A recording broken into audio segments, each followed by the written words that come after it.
You're listening to the DolphinsTalk.com podcast network.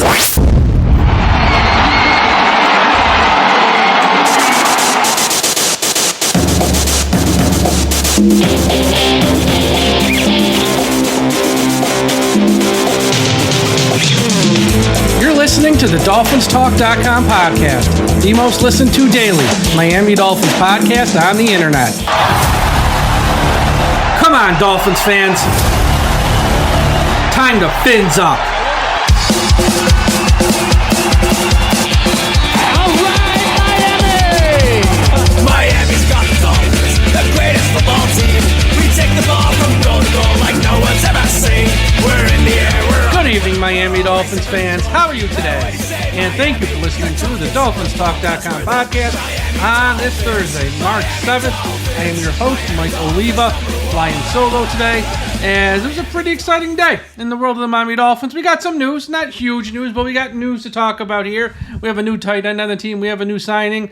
They also re-signed Elijah Campbell. Got some Xavien Howard news. We got some stuff going on. So I figured I'd pop on, do a quick show here to share my thoughts on everything and talk about what might be coming here in the upcoming week or two as we get to the start of the new league year. But before we get to any of that, as always, a big shout out to everyone listening at finheaven.com. Everyone go to finheaven.com, the largest Miami Dolphins message board on the internet. Also, a shout out to our friends at the I Am a Miami Dolphins fan Facebook page run by the great and talented Carlos Hernandez. If you're on Facebook, please be sure you are a part of the I Am a Miami Dolphins fan Facebook page, and wherever you listen to this podcast, whether it's Apple Podcasts, Spotify, Podbean, Podchaser, YouTube, Audible, Google Play, subscribe. We're going to have a lot of shows coming fast and furious as the news breaks over the next week or two on signings, on guys being cut, contract restructures, maybe a trade or two. Get to that later. We're going to have shows, and some days we have multiple shows, so you won't want to miss that. So subscribe to wherever you're listening to this podcast on any platform. And if you missed it on Wednesday, check out my one-on-one interview with former Miami Dolphins running back Ricky Williams. It's the second time he's been on with us. Covered a lot of stuff. Covered about what he's doing now with his company Heisman. We spoke about his first 2 years with the Dolphins and the workload he had. We spoke about what it was like playing for Nick Saban, his minor league baseball career, and what it was like being on Celebrity Apprentice and Celebrity Big Brother. We covered a ton of topics from all aspects of his life. Ricky's always a great guest. You will not want to miss that interview if you haven't heard it yet. So seek it out on wherever you listen to our podcast and listen to the Ricky Williams interview I did. It's about 25 minutes or so, roughly. Okay, let's get to the big news.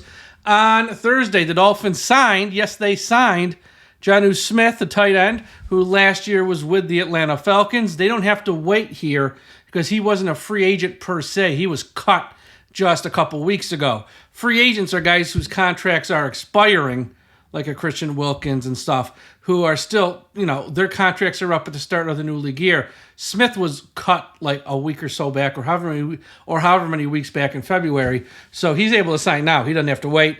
And Miami signed him for a 2-year deal, roughly $10 million, not big money. And this is great. I don't know what's not to like about this signing of Jonnu Smith. If you're a fan of the Dolphins, I know we haven't won a playoff game in 24 years. We haven't won the AFC East in many, many years. It's okay to be happy every now and then. This is a reason to be happy. This is a good signing. Let me list the ways. One, it fills a need. We know we haven't had many quality tight ends here in recent years. Smith is probably one of the better tight ends we've had in many, many years. And yes, I know Mike Gesicki. He's better than Mike Gesicki. That's number one. So it fills a big need at tight end. Now at tight end, the Dolphins have Smith, Smythe, and Julian Hill. That's a nice little 1-2-3 punch there. Hill's a big-time blocker. Smith is a big-time receiver. And Smythe can do, okay at each of them. Not great, but okay. So a nice little tight end room there. Number two, it's only a 2-year deal. So for some reason, Jonnu Smith comes here next year and falls on his face, isn't any good. It's not huge money since it's only 2 years, $10 million, where Miami can move on from him after this year if for some reason it doesn't work out. I think it's going to work out great. But let's just say it happens. It doesn't work out or he gets a big injury. Miami will be able to move on from him after this year and not have a lot of dead money on the cap. It's not a big money signing by any means. What's also great about this signing is it doesn't count against the compensatory pick formula because, again, he wasn't a free agent. He was cut by a team. And the compensatory pick formula is going to be the thing that if it's not on your radar now as fans of the Dolphins, it might be really, really soon in March, April, May, until like the first, second week of June. Because if Christian Wilkins signs with another team, Miami will be receiving a third-round compensatory pick in 2025. If Robert Hunt signs with another team, that'll either be a third or fourth-round compensatory pick in 2025. Not this draft, a year from now's draft. But they will only get those picks as long as they don't go buck wild crazy in free agency signing a bunch of guys. So you want to sign players who are like cut from other teams. You might want to make a trade. We'll get to that later. You're not going to want to sign free agents whose contracts expired with other teams, at least the big money ones, because you get those compensatory picks if you lose more than you gain. So if you lose Christian Wilkins, but you go out there and sign, I don't know, 2 big name free agents, well, you're not getting the compensatory pick because you gained more than you lost. That type of deal. So the fact that this signing doesn't play a factor in the compensatory pick formula, should Wilkins and or Hunt leave, one of them or both of them, Miami's going to be in store for a compensatory pick. And trust me, Chris Grier wants that compensatory pick. The last thing you want is someone like Christian Wilkins walking out the door and you get nothing in return. The last thing you want is if you want Robert Hunt, who was picked at the top of round 2, walking out the door and you get nothing in return, you will make sure you play the game of the compensatory pick formula to ensure you get one in 2025. So, yes, they're leaving, but you're getting something for them. And that's why I think should one or each of those guys go, I don't think you're going to see Miami go wild here the first month or so with the big name free agents. I know I saw today the safety from the Broncos, Simmons was let go and stuff. I mean, well, he was let go, but the guys who are, that's probably a real bad example because he was let go. Guys who are free agents, I don't think you're going to see them go wild and sign a bunch of guys like that just because it hurts that and they want to get those compensatory picks. So for all those reasons above, it's only a 2-year deal, not big money, easy out. If for some reason this doesn't work and it fills a need, this is a win-win all the way around for the Dolphins. Jonnu Smith will turn 29 in August. He's on the right side of 30. He's a former third-round pick of the Tennessee Titans. He played his college ball in South Florida at FIU. He played 4 seasons with the Titans, 2 seasons with the Patriots, and last year with Atlanta where he was behind Kyle Pitts. But even though he was behind Kyle Pitts, it was his best season as a tight end. 50 receptions, 582 yards, both career highs. In 2020, he had 8 touchdowns. Kind of an outlier for him. He hasn't really come close to that number since, but he did have a year where he had 8 touchdowns. And here's why this is a great deal. Over the last 3 seasons, Jonnu Smith ranks number 1, top of the list, uno, among all tight ends for yards after catch per reception. That's number on all tight ends. Not George Kittle, not Travis Kelce, none of them. It's Jonnu Smith. When he catches the ball, he runs and gets yards after the catch. Number 1 the past 3 seasons. You know where Miami was last year in yards after catch from their tight ends? Take a second. Dead last. 32nd. When you're dead last in that category and you go and get the number 1 guy, that's a drastic improvement. And this will give Tua and Mike McDaniel and the Miami Dolphins offense a little bit of an outlet. Now you got Hill and Waddle running straight down the field. Middle of the field should be open. Miami hasn't had that third wide receiver to work the middle of the field. They haven't had that tight end to work the middle of the field. So if teams come up with a way to take away Hill, take away Waddle, you can now have Jonnu Smith work the middle of the field and have a short little 5-6 yard pass that he's going to run and break tackles and get yards after catch because that's what he does. Number 1, the last 3 seasons. This is a new aspect to the Miami Dolphins offense they can throw in there. And as a pass catcher from that tight end role, it's going to help the offense a lot. I still think they need a legitimate number 3 wide receiver, whether they take one in round 1, whether they take one in round 2, or they sign someone in free agency to fit that role. I don't know, but they have to add one because right now under contract you have Tyreek Hill, you have Jaylen Waddle, you have Eric Uzakama coming back from a very serious neck injury. He might not be the same. That's a serious injury. They need another wide receiver. All the other guys are gone. Robbie Chosen, Chase Claypool, River Craycraft, Braxton, they're all gone. Goodbye. They're gone. Free agents. I don't think Miami's going to sign any of them back because none of them last year did anything to help them when Hill and Waddle went down or just did anything even when they were healthy. And also Cedric Wilson's gone as well. They're going to have to go add a third wide receiver badly, and I don't know who it's going to be or how they're going to do it. I still think it's a draft. Maybe not round 1, but I think round 2, that might be a sweet spot. This is a deep wide receiver class, so, round 2, you should be able to get a very good player still who can help you right away. But, yeah, adding Jonnu Smith to the passing game with Hill and Waddle is going to help a lot. Doesn't hurt anything. This is a good signing for the Dolphins and a good start for Chris Grier in this offseason, which is about to get wacky and wild here over the next week or so. Then the Miami Dolphins on Thursday, get my days confused, also re-signed defensive back Elijah Campbell to a 1-year deal. Not a big money deal. Smart move here. 1-year deal, not costing a lot of money for Elijah Campbell. He helps on special teams. He can play both safety and corner, which is huge. And right now their secondary is a little bit of a hot mess. Xavien Howard, as we know, is gone. I'll talk about him in a second. You have Eli Apple. Nobody wants to see him back. I doubt he'll be back. Nick Needham, he's a free agent. I don't think he's coming back. And Deshaun Elliott as well as a free agent. He might not be back. So the fact this guy can play corner and safety when you have no Howard, no Apple, no Needham, and no Elliott possibly is Howard we know for sure is gone. The other 3 most likely will be gone. You need, even if he's not the answer to start, which he isn't in Elijah Campbell, he's depth. And he's someone who, when he's been thrown into the mix to play, when a Javon Holland's been down stuff, he hasn't been awful. I'm not saying he's great, but he hasn't been awful. So nice little signing there in retaining Elijah Campbell on a 1-year deal. Let's talk Xavien Howard here. This guy, oh my God. I wrote an article when it was announced a couple weeks ago that the Dolphins were going to release him as a post-June 1st cut, which frees up $18 million on the cap after June 1st. So they don't have the $18 million now. After June 1st, they'll have $18 million to spend, which is kind of good because you can use that money then to sign your draft classes and stuff like that. So it actually kind of works out.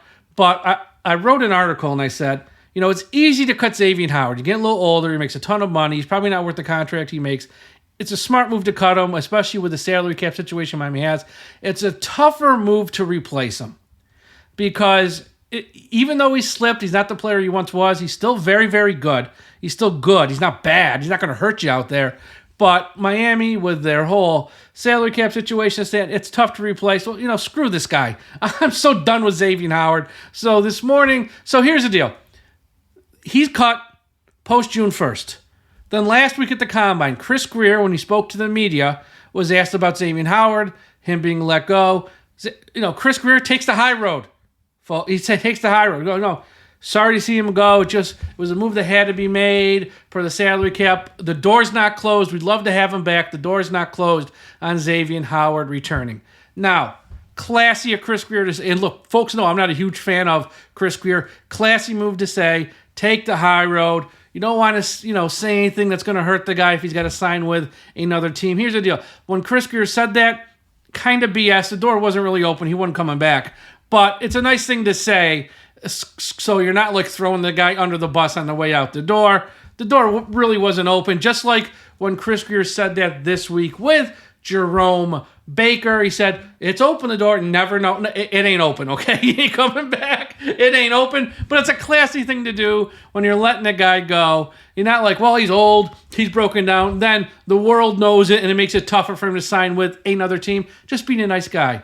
So this Xavien Howard goes on WQAM Thursday morning, And he says, he was asked about that. He goes, I ain't going back to Miami. That door is closed.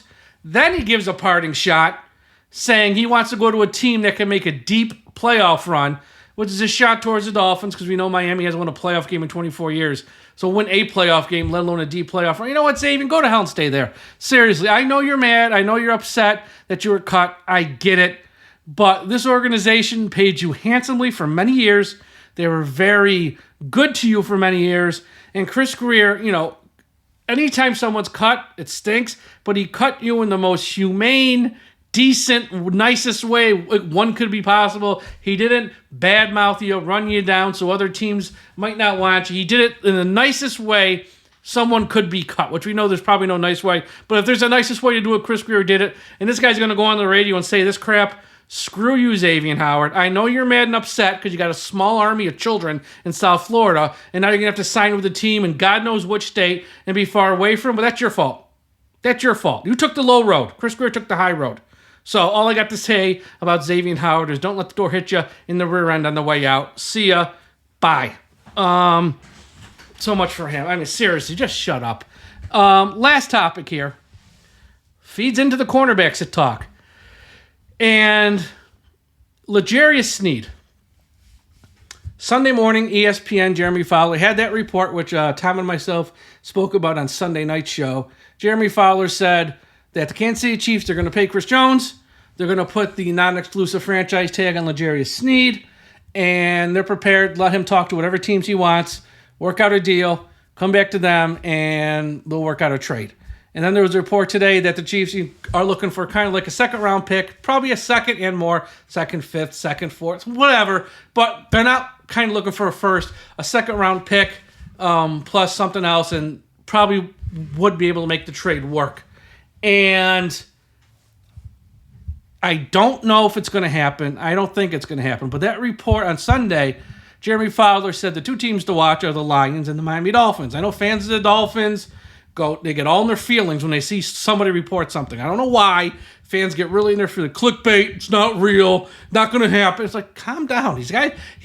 Jeremy Fowler had, he didn't pick the Miami Dolphins out of thin air.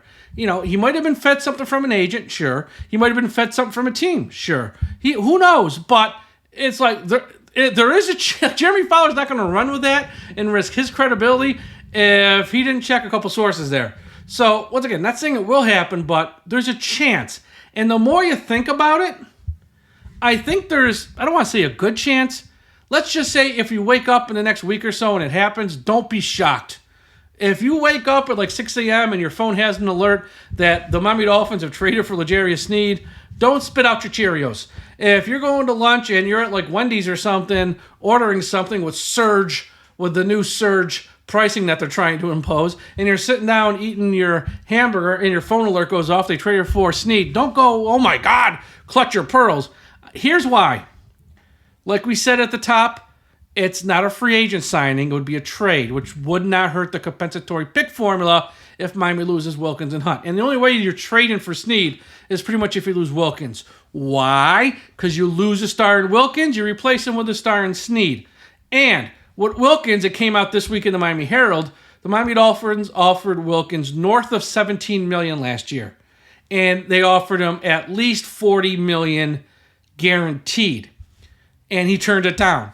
Well, probably because Wilkins wants, 22, 23, 24, 25 million, and he probably wants a little bit more than 40 million guaranteed. That's why he said no. Well, Sneed is kind of in line for a contract at that like 19 million mark per year, which is kind of in line with what Miami probably offered Wilkins. Maybe a little bit less, maybe like a little bit more, but in the ballpark at least. And on the guaranteed money, probably, again, close in the ballpark. It might be a little bit more for Sneed, but not like crazy amount more. So the Sneed contract might actually be in line with what Miami was going to offer Christian Wilkins. And financially, that might work for Miami. Because if Wilkins would have said yes to like 18, 19 million and 40 or so million fully guaranteed, like he'd be in Miami. They weren't going to like not sign him at that amount. Clearly, Wilkins wants much, much more. So I think, but with Sneed in his market, we kind of know the numbers and such. So lose a star, replace him with a star. There's that. Also, since they lost Howard, And they're not going to re-sign someone like an Eli Apple. Nick Needham's probably not coming back, as we said as well. They need another corner opposite Ramsey. I know everyone's going to yell, Cam Smith. I know. Everyone loves Cam Smith. We don't know if Cam Smith can play a lick. Cam Smith might be the next Patrick Surtain. Cam Smith might be the next Sam Madison. Or Cam Smith might be the next Noah Igbenogany. We don't know. You hope. Hope is not a plan. And if you want the Dolphins to go to the playoffs next year and make a playoff run, you can't go into the season with an unknown starting cornerback, because if he stinks, then what do you do? So they need a veteran corner. And again, since you're losing a star, you're replacing him with a star via trade, so it doesn't hurt the compensatory pick that you still get in 2025. It kind of makes some sense. Also, what's the other thing? Chris Grier, as we know, loves to make that one splash move every offseason. Whether it's trading for Hill, whether it was last year trading for Ramsey, or the year that they were picking third, they went to 12th, he likes splashy moves in the offseason. At least one. Trading for L'Jarius Sneed, one of the better, if not one of the top 3, top 5 corners in the league, is as much of a splashy move as you can make. Then you look at Miami secondary with a Sneed, with a Ramsey, Cater Kohu, Cam Smith. Top 4 cornerbacks looking pretty good. Javon Holland, at least for one more year at safety. Got a pretty good secondary for Anthony Weaver. Then you just got to focus on your front 7, who are your pass rushers, who's going to replace Wilkins. It makes Weaver's life a little bit easier knowing that the secondary is like set in stone. You got probably the best secondary in the league. There is downside, obviously, to the trade in that you got to part with a second-round pick. You don't have a pick in round 3. You don't have a pick in round 4. Last year, you didn't have a pick in round 1. Year before that, you didn't have a pick in round 1 or 2. The last 2 drafts, Miami's gotten virtually nothing out of it. No picks in rounds 1 or 2. Last year, Cam Smith in round 2, he didn't play, though. You're pretty much punting on another draft. Here's the deal. If it's only a second-round pick, Sneed is better than anyone you're going to pick at 55. You have to take that into account. Also, you still got a round 1 pick. You could trade from 21, hopefully, have the opportunity to trade back and get a pick in round either 2 or 3 by trading back. Maybe a trade back from 21 to 27, pick up a pick in round 3. So, yes, you lose a pick in round 2, but you still have a pick in round 1 and round 3. That makes this a little bit easier. I'm just saying, don't dismiss this report from Jeremy Fowler so quickly. And we know Chris Grier. I don't think this trade's going to happen, but if I had to put a percentage on it, it's not like 1%. It's not like 2%. It's more like maybe 30%, which means it's a 1 in 3 chance. I mean, that's where I'm at with this. I think there's a good chance that someone like Miami might be in on Sneed for all the reasons I mentioned. And if they can keep the first round pick, I think you almost got to make the trade at that point. I'm not worried about the cap so much. You can make money. I mean, here's the deal. Tua will get a new deal. It might not be to the summer, but he's going to get a new deal, which is going to lower his cap number eventually. You can restructure, obviously, someone like Hill, someone like Ramsey, which they have to. If they need to, they could always restructure Chubb. I'd be careful because he's got a long injury history now. But you could open up cap space. There are some other guys you can move around. They can fit him under the cap. That's not the issue. It's more so, do you want to, part with pick 55 and like a 5th, or maybe a 2nd this year and like a 3rd next year to get him? And I don't know if they do. And even if it's possible, because there might be a team that can offer more, like a team like the Lions, your team was mentioned. They got a lot more money to spend under the cap, so they can offer like a higher contract. But if it's possible, say I don't know. I just don't be dismissive about this report. All right, that's all for today's show. As I said, wherever you listen to this podcast, subscribe, because we're going to have shows. I'm guessing news. Monday is the legal tampering period. There's going to be news. And by next Wednesday, there has to be a lot of news because Miami's still like $18 million over the cap. So we're going to have to do a couple restructures. Might be a couple cuts that some of us don't see coming or something like that. I don't know. So there's going to be a lot of news, and when news breaks, we have shows. So you're not going to want to miss the shows. Either myself, or it'll be Josh, or it'll be Tom, or it'll be Stephen D. and Jason Sarney. We're going to have shows on our podcast network to cover all the big news. So again, wherever you listen, Apple Podcasts, Spotify, YouTube, subscribe, Podbean, Podchaser, Audible, subscribe, so you're notified on your smart device.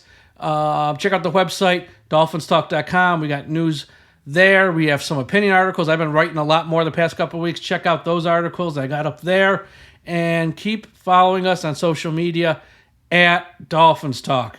Everyone have a great Thursday night. Have a great Friday. We'll talk to you again after a while. And folks, don't forget, we must put an end to highway profanity. Thank you for listening to the DolphinsTalk.com podcast. Be sure to visit DolphinsTalk.com every day for all of your latest Miami Dolphins news.